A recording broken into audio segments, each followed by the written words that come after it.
bakalım, anlarız şimdi. Gözünü kırpmadan tetiği çeken, sert bakışlarıyla salonları inleten, Yeşilçam'ın en korkulan, en acımasız adamlarından biriydi. Ama kameralar kapandığında o sert maskenin ardında bambaşka bir hikaye gizliydi.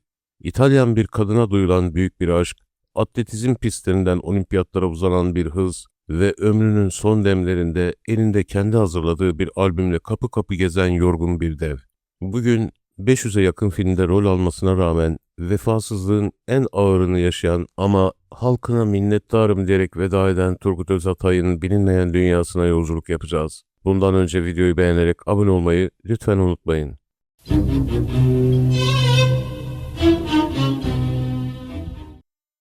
O, kötülüğü oynayarak bize iyiliğin kıymetini öğreten adamdı. Hikayemiz 30 Aralık 1926'da Manisa'nın Alaşehir ilçesinde başlar. Babası Emin Bey, Balkan Savaşları'nın zulmünden kaçıp Üsküp'ten Anadolu'ya sığınmış bir tütün eksperidir. Aile daha sonra İzmir'e taşınır. Küçük Turgut'un içindeki enerji o kadar fazladır ki, Karataş Ortaokulu'nda katıldığı her koşuyu açık ara kazanır. Babasının bu yeteneği fark etmesiyle Turgut bir atletizm kulübüne yazılır. Bu spor tutkusu ileride sinemadaki aksiyon sahnelerinin sağlam altyapısını oluşturacaktır. Hatta bu tutku onu 1952 Helsinki Olimpiyatlarına kadar götürür. 100 metre yarışında birinci olmasa da o hız ve disiplin onun karakterini şekillendirmiştir. Ama kaderin onun için çizdiği asıl pist sinema perdesidir. 1953 yılı Turgut Özatay İstanbul'da bir nakliyat şirketinde çalışmaktadır. Bir gün Beyoğlu'nda film izlemeye gider. İşte o gün hayatını değiştirecek olan yönetmen Refik Kemal Arduman'la karşılaşır. Arduman onu gördüğünde önce yabancı bir turist zanneder, atletik yapısı ve karizmatik bakışları o kadar etkileyicidir ki "Gel seni artist yapayım" der. Turgut'un hafifçe kekelerek verdiği "olur" cevabı 50 yıllık bir serüvenin kapısını açar. İlk filmi kahraman denizcilerle sinemaya adım atar. Sanılanın aksine Turgut Özatay kariyerine bir kötü adam olarak değil, yakışıklı bir jön olarak başlar. 1960 yapımı Ayşecik filminde Muhterem Nur'la başrolleri paylaşır. Halk onu o kadar benimser ki Kadıköy'deki evin kapısını çalan çocuklar "Ayşecik'in babası ne olur bize Ayşecik'i göster" diye yalvarırlar. Zaman geçer, yüzündeki çizgiler derinleşir. Daha sonra Özatay bu durumla ilgili olarak "Yüzümdeki çizgiler beni jönlükten alıp karakter oyunculuğuna getirdi" demiştir. Memduh Ünlü'yle çalışmaya başlamasıyla sinemadaki rotası tamamen değişir. Artık o, Cüneyt Arkın'ın karşısına dikilen yenilmez mafya babası, Kemal Sunal'ın hayatını zindan eden o unutulmaz karakterdir.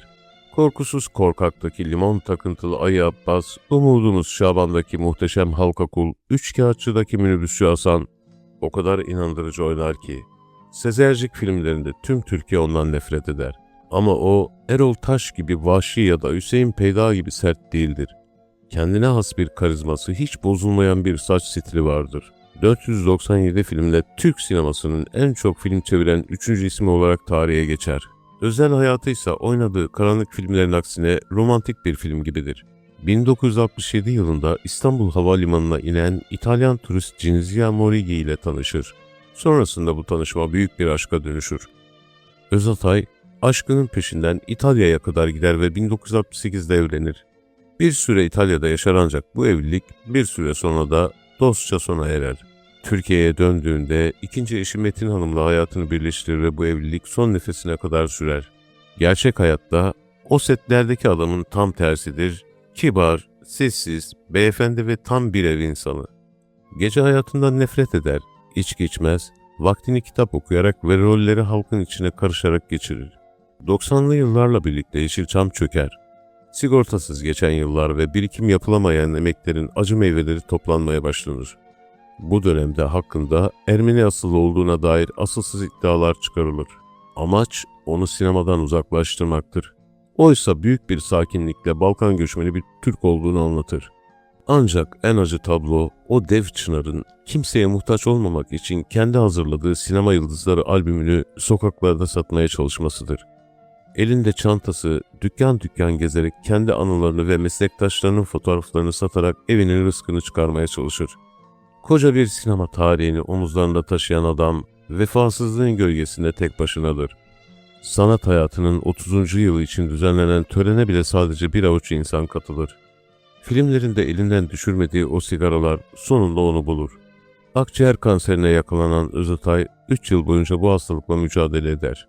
26 Haziran 2002'de 75 yaşında hayata gözlerini yumar. Cenazesine de tıpkı törenine olduğu gibi sadece bir avuç vefalı dost katılır. Hülya Koçyiğit onun için Türk sinemasının temel direğiydi, Ferdi Tayfursa kötü adam rollerini hep iyi insanlar oynar derdi. Turgut Özatay bu dünyadan geçerken geriye 500 film, kırık dökük bir albüm ve tertemiz bir kalp bıraktı. O bize kötülüğün yüzünü gösterirken aslında iyiliğin ne kadar kıymetli olduğunu sessizce fısıldadı. Bugün o meşhur kahkahası hala kulaklarımızda yankılanırken biz onu hep naif, beyefendi ve gururlu duruşuyla hatırlayacağız.